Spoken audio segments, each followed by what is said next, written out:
Mr. Speaker, the wasteful spending of this Liberal government knows no bounds. Yesterday, we found out that the Liberals paid out billions of dollars, billions in COVID payments to people who were ineligible. Rather than accepting their mistake, they imply that the Auditor General cannot be trusted. But it's Liberal waste that is causing the cost of living crisis in this country. When will this Prime Minister take the responsibility, stop the inflationary spending so Canadians can put food on their tables and heat their homes? Hear, hear. The Honourable Minister for Employment. We are very proud that the Auditor General confirmed that the emergency measures reached their goals of getting money into the hands of Canadians quickly, of making sure that Canadians could stay home safely and avoiding significant social and economic crisis. Mr. Speaker, the Auditor General also found that it got money to the people who needed it most, low-income workers, the most vulnerable populations, and we won't apologize for that. There for Keynes. The Honourable Member for Haldimand Norfolk. Mr. Speaker, everybody in this House agrees that COVID supports were necessary. We are talking about wasteful spending. This is about the abject failure of this government to manage COVID supports and ensure that the people who needed it received it. Instead, they sent checks to dead people and to people in prison. This government has wasted and mismanaged billions of dollars. Now Canadians are footing the bill with inflation and are worried about how they are going to survive. When will this Liberal government give Canadians a break? Hear, hear. The Honourable Minister. Speaker, everyone in this House also agreed that we needed to get money to Canadians quickly, that we needed to do it through an attestation-based approach, and that we needed to verify eligibility at the back end. That's exactly what we're doing, Mr. Speaker. The Honourable Member for South Surrey, White Rock. Yesterday, the Auditor General tabled a damning report finding $32 billion, with a B, dollars of waste.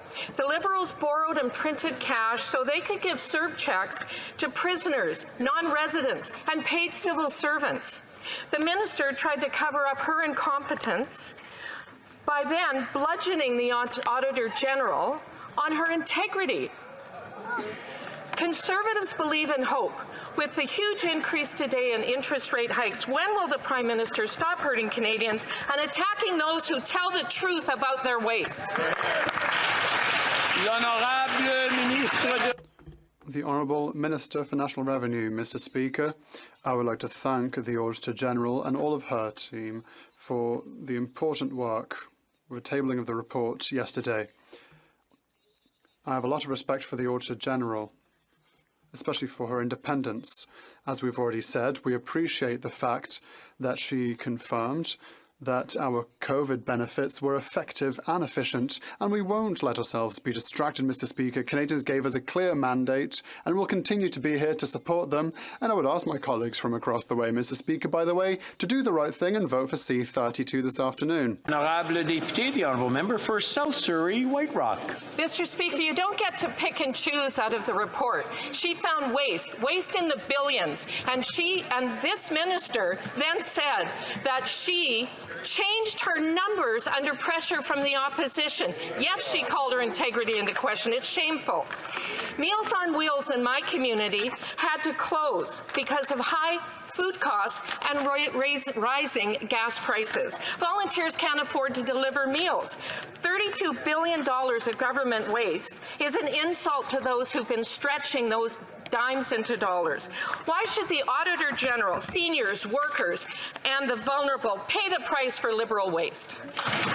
The Honourable Minister for Families. Speaker, the difference between us and the Conservatives is that we start from a place of trust with Canadians. We trust that when Canadians need support, that they can access it. We trust Canadians that when they're in a vulnerable position, that they'll have access to the benefits and the supports that they need. Unlike the Conservatives, Mr. Speaker, we start from a place of trust. That's how we're operating with the Canada Dental Benefit, the Canada Housing Benefit, childcare, the doubling of the GST tax credit. When there is need, Mr. Speaker, our government is responding, and we're going to keep doing that. Thank you, Mr. Speaker. L'honorable député. The Honourable Member for Mégantic-L'Érable, Mr. Speaker. On this side of the House, we trust the Auditor General, but the Minister for National Revenue, who is involved in the Auditor General's report is casting doubts on her integrity.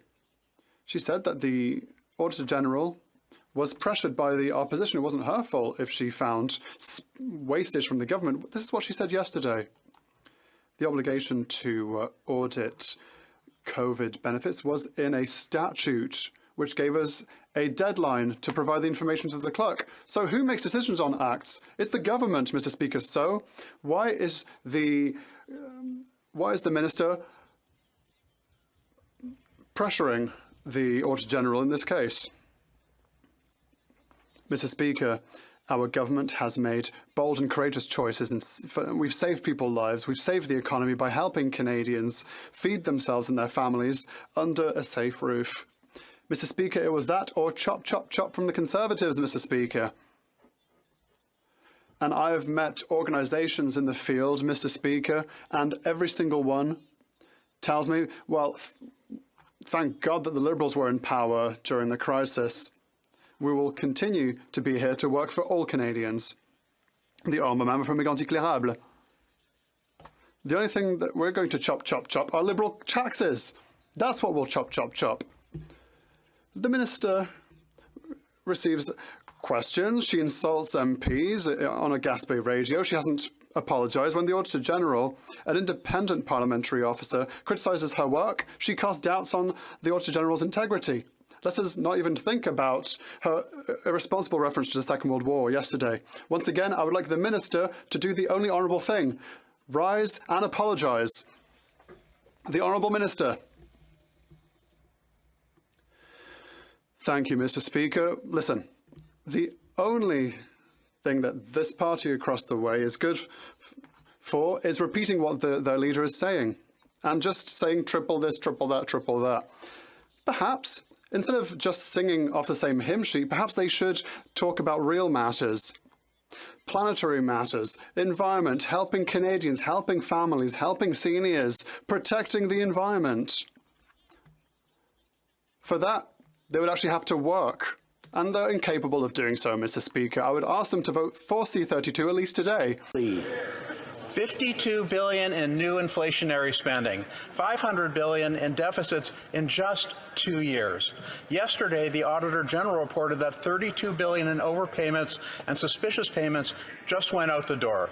The Governor of the Bank of Canada said that if Liberal spending had been less, inflation would have been lower.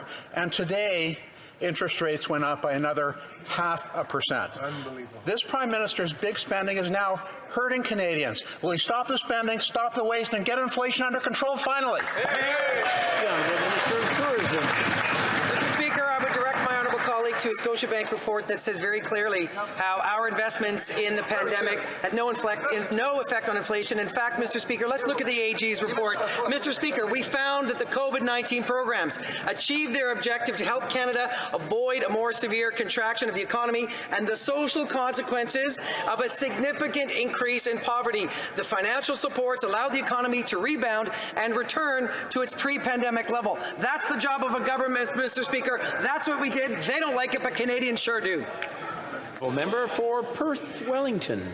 Mr. Speaker, the job of the government is to make sure it's affordable for Canadians to pay for the essentials of life. It's the job of the government to make sure that the price of groceries don't rise by $1,100 next year. It's the job of a government to make sure that you're not forcing Canadians to make that choice between heating their home and eating. And yet yesterday we hear the Auditor General talk about $4.6 billion going out to ineligible recipients. Mr. Speaker, will this Liberal government stop their inflationary spending so that Canadians can afford to put gas in their tanks and food on their tables and heat their homes? The Honourable Minister for Family. You know, Mr. Speaker, actions actually speak louder than words. And when Canadians needed us, and as they continue to need us, we have been there for Canadians. 9 million Canadians at the height of the pandemic accessed CERB. And in fact, Mr. Speaker, the Conservatives actually supported putting CERB out there because we came together as a country. Unfortunately, as we're going through the recovery, the Conservatives have voted against every single measure we have put forward to help Canadians. And let me tell you something, Mr. Speaker, Speaker. On last Thursday, we opened the Canada Dental Benefit. Over 35,000 Canadians have already applied. We're there helping kids, helping Canadians.